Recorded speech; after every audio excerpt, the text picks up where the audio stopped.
नमस्कार कीजिए ब्रजेश मिश्रा का और आप देख रहे हैं द डिबेट। और आज हम कल की चर्चा को आगे बढ़ा रहे हैं।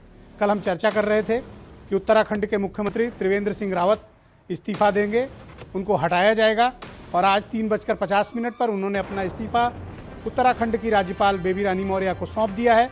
उत्तराखंड में मंत्रिपरिषद का इस्तीफा हो गया है, मुख्यमंत्री समेत सभी मंत्रियों का इस्तीफा स्वीकार कर लिया गया है और उनको पद पर तब तक बने रहने के लिए कहा गया है जब तक नई नियुक्तियां हो नहीं जाती हैं। उत्तराखंड में बड़ा भूचाल आया है, वहां बड़ा राजनीतिक परिवर्तन हुआ है। उत्तराखंड सरकार की लीडरशिप बदल गई है। 24 घंटे के अंदर त्रिवेंद्र सिंह रावत की जिंदगी बदल गई है। एक समय वो पहाड़ के ताकतवर नेताओं में माने जाते थे, भारतीय जनता पार्टी का भविष्य कहे जा रहे थे, लेकिन त्रिवेंद्र सिंह रावत 4 महीने में ही पस्त हो गए। यशस्वी मुख्यमंत्रियों की लिस्ट में शुमार पहाड़ के इस ताकतवर नेता का राजनीतिक पतन 24 घंटे के भीतर हो गया। शायद उन्होंने अपने इस राजनीतिक अंजाम की कल्पना स्वयं नहीं की होगी जो त्रिवेंद्र सिंह रावत के साथ हुआ। उनको पहाड़ का सबसे अलोकप्रिय मुख्यमंत्री के तौर पर माना गया, जो अपने विधायकों के साथ ठीक से बात नहीं करता, जिसका अपने विधायकों के साथ कोई सामंजस्य नहीं है। और विधायकों की नाराजगी उत्तराखंड के मुख्यमंत्री त्रिवेंद्र सिंह रावत की कुर्सी ले डूबी। अपने विधायक और सहकर्मियों के साथ उनका गलत व्यवहार, अधिकारियों पर आवश्यकता से बहुत अधिक निर्भरता, चाटुकार मंडली से घिरे होना, चापलूसों को बसाना और गलत सलाहकारों ने एक उठते हुए राजनेता का कैरियर डुबो दिया। हिंदी पट्टी में यह आम बात है, किसी राजनेता का कैरियर उठना और बाद में चापलूसों द्वारा उसे गिरा देना। हिंदी पट्टी के ये आम इस तरह के कई उदाहरण आपको देखने को मिलेंगे। हालांकि त्रिवेंद्र सिंह रावत पर व्यक्तिगत करप्शन का कोई आरोप नहीं है, लेकिन नैनीताल हाईकोर्ट ने करप्शन के एक मामले पर सीबीआई जांच के आदेश दिए थे, जो सुप्रीम कोर्ट में स्टे चल रहा है। 10 मार्च को उसकी सुनवाई भी है। तो क्या कारण है कि भारतीय जनता पार्टी को ओवरनाइट इतना बड़ा चेंज करना पड़ा? 3 दिन की कवायद और मुख्यमंत्री की कुर्सी गई। एक संदेश भारतीय जनता पार्टी ने बहुत साफ दिया है। बीजेपी शासित मुख्यमंत्रियों को बीजेपी के शीर्षस्थ नेतृत्व ने यह स्पष्ट और साफ कड़े शब्दों में संदेश दिया है कि जनता से जो वायदे किए उन्हें पूरा करना पड़ेगा। नेतृत्व की स्वीकार्यता होनी चाहिए, यानी पार्टी संगठन, विधायक और मंत्री, इन सब के बीच चीफ मिनिस्टर्स का सामंजस्य होना चाहिए और नेतृत्व को वो स्वीकार्यता हो। उत्तराखंड में नहीं थी। दूसरा, पार्टी और संगठन के सरकार के बीच एकजुटता होनी चाहिए, उत्तराखंड में नहीं थी। और उससे भी बड़ी बात, जिसके चेहरे पर चुनाव लड़ने जा रहे हैं, क्या वो जीत की गारंटी है? यदि हां तो कंटिन्यू, यदि नहीं तो अंजाम त्रिवेंद्र सिंह रावत। यह कड़ा संदेश भारतीय जनता पार्टी ने दिया, क्योंकि बीजेपी के बारे में यह कहा जा रहा था कि वो राज्यों का चुनाव हार सकते हैं लेकिन अपनी लीडरशिप को चेंज नहीं करते हैं।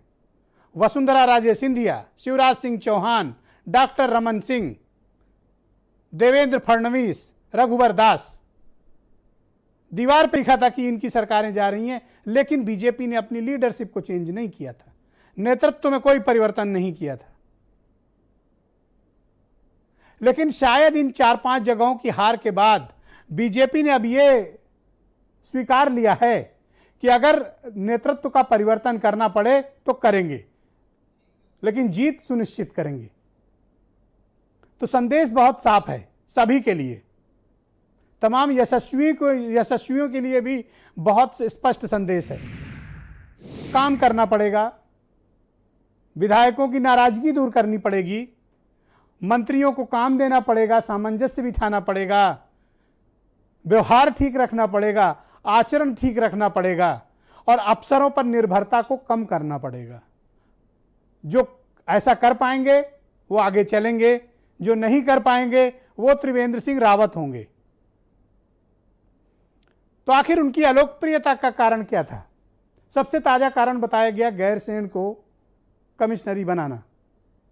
लेकिन यह स्पार्क है, इसके पीछे के बैगेज बहुत बड़े हैं और ये कोई एक दिन में उठी चिंगारी नहीं है। ये 4 सालों से नाराजगी फल फूल रही थी, अंदर ही अंदर पनप रही थी। उसका कारण क्या था?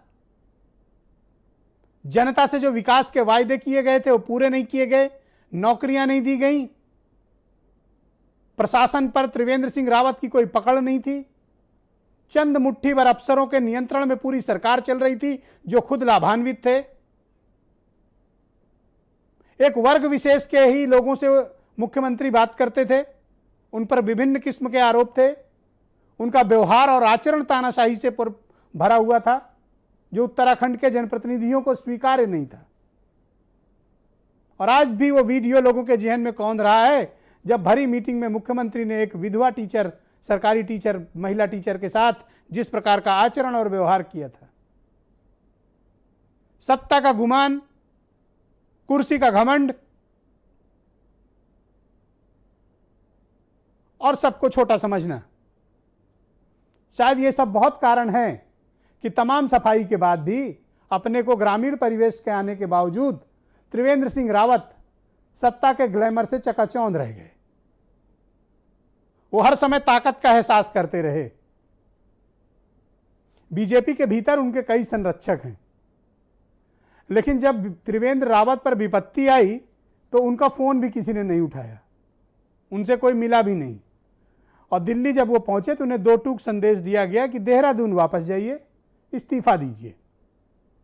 यही संयमित होगा और यही पार्टी, राज्य और आपके हित में होगा। त्रिवेंद्र को ये बात समझ में आ गई कि जिनके दम पर वो ये सब कर रहे थे उन्होंने उनका साथ नहीं दिया। नतीजा त्रिवेंद्र को इस्तीफा देना पड़ा। ये एक बहुत बड़ी खबर है, ये कोई सामान्य खबर नहीं है कि फुल मेजॉरिटी 57 एमएलए, 71 में से 57 एमएलए वाली पार्टी, उत्तराखंड में पूर्ण बहुमत की आई सरकार, उसके मुख्यमंत्री को 4 साल भी पूरे नहीं हुए। 18 मार्च को जब वो 4 साल पूरे होने की तैयारी कर रहे थे, उसके पहले उनको सत्ता से बेदखल कर दिया गया। तो उत्तराखंड का अब क्या भविष्य है? 21 साल हो गए उत्तर प्रदेश से अलग हुए इस राज्य को। 10 मुख्यमंत्री देख लिए, औसतन 2 साल का कार्यकाल है एक मुख्यमंत्री का। जिन जन आकांक्षाओं के साथ इस पृथक राज्य का गठन हुआ था, यहां के राजनेता जनता की उन आकांक्षाओं की पूर्ति नहीं कर सके। यही कारण है कि हर बार नेतृत्व बदलता है और हर बार यही साजिश होती है। हर मुख्यमंत्री में इस प्रकार का घमंड और आचरण, अहंकार, भ्रष्टाचार, भाई भतीजावाद, जातिवाद, अफसरों पर निर्भरता, सेम सेट ऑफ ब्यूरोक्रेसी वहां के चीफ मिनिस्टर्स के साथ आती और जाती है, जो हमारे उत्तर प्रदेश का हाल है। यहीं से तो अलग होकर वहां का कैडर बना है, तो जाहिर सी बात है कि जो यहां की बीमारी है वहां भी तो पहुंचेगी। वहां कोई अलग से अफसर थोड़ी आए हैं, यूपी से ही अलग करके भेजे गए थे। तो मुख्यमंत्रियों को घेर लेने की जो अफसरों की स्टाइल है वो तो उत्तर प्रदेश और उत्तराखंड में जग जाहिर है, सबको पता है ये। और यही त्रिवेंद्र सिंह रावत की सबसे बड़ी कमजोरी रही। कोई सामंजस्य नहीं था संगठन और सरकार के बीच, विधायकों से कोई नाता रिश्ता नहीं था, किसी का काम नहीं हो रहा था, मंत्रियों के विभाग में अफसरों के कब्जे थे और चंद मुट्ठी भर अफसर, जिनमें उनके चीफ सेक्रेटरी ओम प्रकाश सम्मिलित थे, ये पूरी सरकार चला रहे थे। संगठन और जनप्रतिनिधियों की, कार्यकर्ताओं की कोई सुध लेने वाला नहीं था। और यह बीजेपी की सबसे बड़ी समस्या है कि वो जिसको मुख्यमंत्री राज्यों में बनाते हैं वो इसी प्रकार आचरण करने लगता है, खुद को ईमानदार और सबको चोर कह समझने लगता है। कार्यकर्ता, विधायक, मंत्री परेशान रहते हैं। तो अब इससे एक बड़ा सवाल है कि उत्तराखंड में कौन मुख्यमंत्री बनेगा। तो फिलहाल 2 नाम सामने आए हैं। एक नाम है धन सिंह रावत का, पहली बार के जनाब एमएलए हैं, तो माना जा रहा है कि रावत को रावत से रिप्लेस किया जाएगा। इनको आज श्रीनगर में, उत्तराखंड के श्रीनगर में विशेष हेलीकॉप्टर भेजकर बुलाया गया। तो धन सिंह रावत पहुंच चुके हैं। टीएसआर हटेंगे तो डीएसआर के आने की चर्चा है। दूसरे सज्जन हैं अनिल बलूनी, कम उम्र के हैं, युवा हैं, प्रधानमंत्री और गृह मंत्री के काफ़ी करीबी हैं। वाराणसी जब 2014 में नरेंद्र मोदी चुनाव लड़ने आए थे तो वहाँ पर पूरे 1.5 महीने तक अनिल बलूनी ने पूरा कैंप संभाला था तब नरेंद्र मोदी का वाराणसी में। और इस वक्त वो भारतीय जनता पार्टी के मीडिया विंग के हेड भी हैं, राष्ट्रीय नेता हैं और राज्यसभा के सांसद भी हैं। उत्तराखंड के निवासी और काफ़ी एक्टिव भी रहे हैं और हाल ही में एक बड़ी बीमारी कैंसर को हराकर वो लौटे हैं। इनके भी चांसेस बहुत ब्राइट हैं। तो इन दो में से कौन एक मुख्यमंत्री बनेगा? और फिर 9 महीने बाद चुनाव है, तो ये कोई हीरा जड़ा ताज नहीं पहनाया जाएगा जो मुख्यमंत्री बनेगा, क्योंकि 9 महीने के बाद चुनाव में जाना है। हार और जीत से फैसले तय होने हैं। सरप्राइजिंगली कांग्रेस वहां पर की लीडरशिप अचानक से सक्रिय हो गई है। तो जो भी बीजेपी की तरफ से मुख्यमंत्री बनेगा उसको बहुत कड़ी चुनौती का सामना करना पड़ेगा। त्रिवेंद्र सिंह रावत के 4 साल के बैगेज के साथ वो मुख्यमंत्री का चार्ज लेगा जो बनेगा, और उसके सामने संकट विद्यमान है चुनाव के रूप में। मैं चाहता हूं कि कुछ स्टेटमेंट्स आप सुने जो आज आए हैं और फिर मैं इस परिचर्चा को आगे बढ़ाऊंगा।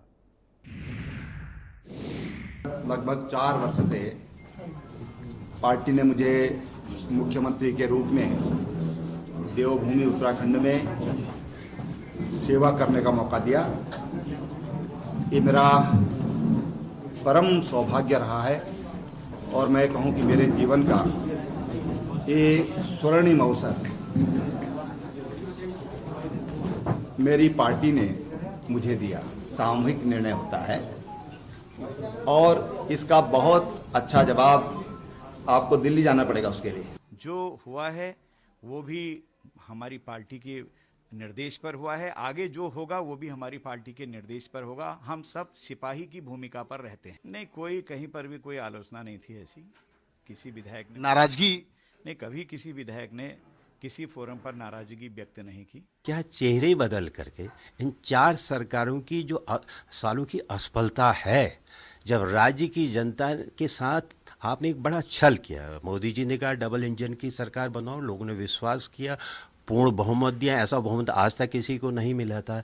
और आज राज्य की स्थिति हुई कि पूरे देश में बेरोजगारी की दर में उत्तराखंड सबसे ज़्यादा बड़ा प्रतिशत में है। राज्य की जनता के साथ ये जो छल और ड्रामा भारतीय जनता पार्टी कर रही है, इसको राज्य के लोग कम से कम माफ़ तो नहीं करें। तो आज की डिबेट को आगे बढ़ाते हैं। मेरे साथ उत्तराखंड के वरिष्ठ पत्रकार राहुल सिंह शेखावत मौजूद हैं। दीपक मिश्रा थोड़ी देर में